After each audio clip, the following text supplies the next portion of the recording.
Hello दोस्तों, आज की वीडियो में देखेंगे स्वर संधि के बारे में जानेंगे, इसकी परिभाषा देखेंगे, इसकी कुछ एग्जाम्पल देखेंगे और कितने भेद होते हैं उनके बारे में भी जानेंगे। तो सबसे पहले इसकी परिभाषा देखते हैं। जब दो स्वर आपस में जुड़ते हैं या दो स्वरों के मिलने से उनमें परिवर्तन उत्पन्न होता है तो वह स्वर संधि कहलाती है। मतलब दो स्वर होने चाहिए आपस में मिलने के लिए और जो परिवर्तन उत्पन्न होता है उसे ही हम स्वर संधि कहते हैं। एग्जाम्पल हम देख सकते हैं विद्यालय, तो विद्यालय का संधि विच्छेद हो जाएगा विद्या प्लस आलय। तो इस उदाहरण में आप देख सकते हैं कि जब दो स्वरों को मिलाया जाता है तो मुख्य शब्द में हमें अंतर देखने को मिलता है। दो और मिले एवं उनमें से एक आ का लोप हो जाता है। तो आपने शब्द लिखा विद्या प्लस आलय, तो यहाँ पर अगर संधि वापस करोगे तो आप आज जो शब्द है उसका लोप हो जाता है और दो स्वर आपस में मिल रहे हैं, इसलिए यहाँ पर ये स्वर संधि का उदाहरण है। तो अब देख लेते हैं स्वर संधि के भेद। तो कुल मिलाकर 5 भेद होते हैं स्वर संधि के। इसमें दीर्घ संधि, गुण संधि, वृद्धि संधि, यण संधि और अयादि संधि।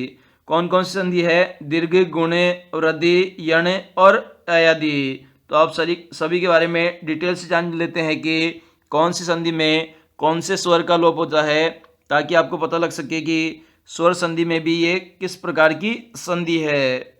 पहला ऑप्शन है दीर्घ संधि। तो दीर्घ संधि करते समय अगर ए आ के साथ ए आ हो तो आ बनता है। जब ई के साथ ई हो तो ई बनता है और ऊ के साथ ऊ हो तो बड़ा ऊ बनता है। जब ऐसा होता है तो उसमें दीर्घ संधि होती है। मतलब जो बड़ा जो शब्द है, जैसे बड़ा आ, बड़ी ई, बड़ा ऊ, ये सब बने तो उसमें क्या हो जाएगा? दीर्घ संधि हो जाएगी अगर दो संधियों के मेल से ये बनता है। जैसे कि आप दो शब्द देख सकते हो, ए आ के मेल से क्या बनेगा? आ बनना चाहिए। ई के मेल से क्या बनना चाहिए? ई बनना चाहिए। ऊ के मेल से बड़ा ऊ बनना चाहिए। तो इस प्रकार से अगर बने तो वहाँ पर दीर्घ संधि होती है। दूसरा ऑप्शन है गुण संधि। जब संधि करते समय ए आ के साथ ई हो जाए तो ए बनता है और जब ए आ के साथ ऊ हो तो ओ बनता है। जब ए आ के साथ री हो तो अर बनता है। तो यह गुण संधि का उदाहरण है। कैसे होता है? जब आप संधि विच्छेद करोगे तो ए आ का योग किसके साथ होना चाहिए?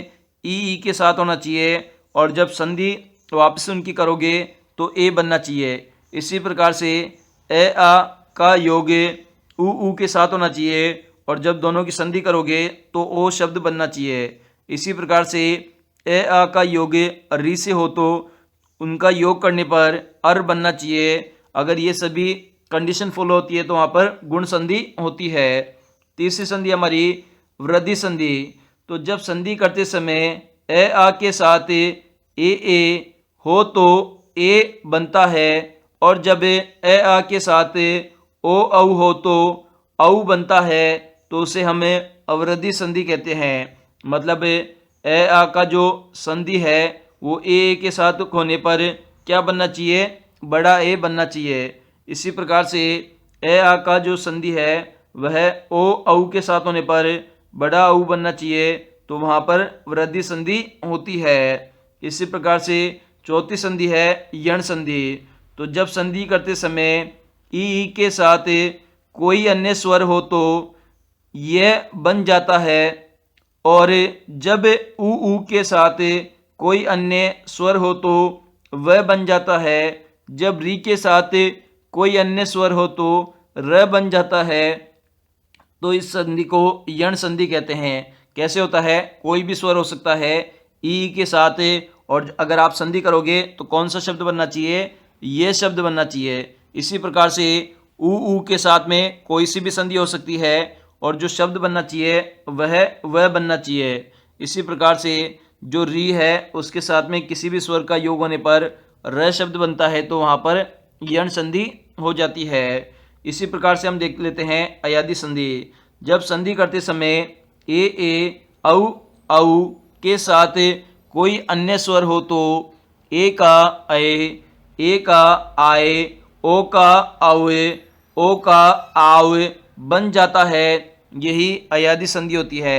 मतलब ए आई ओ औ इनका योग से कोई भी स्वर इनका योग करे तो ए का तो क्या बनना चाहिए, ए का बनना चाहिए अए, और आई का बनना चाहिए आए, ओ का बनना चाहिए आऊ, और आऊ का बनना चाहिए आव। अगर ये बने तो वहां पर अयादी संधि होती है।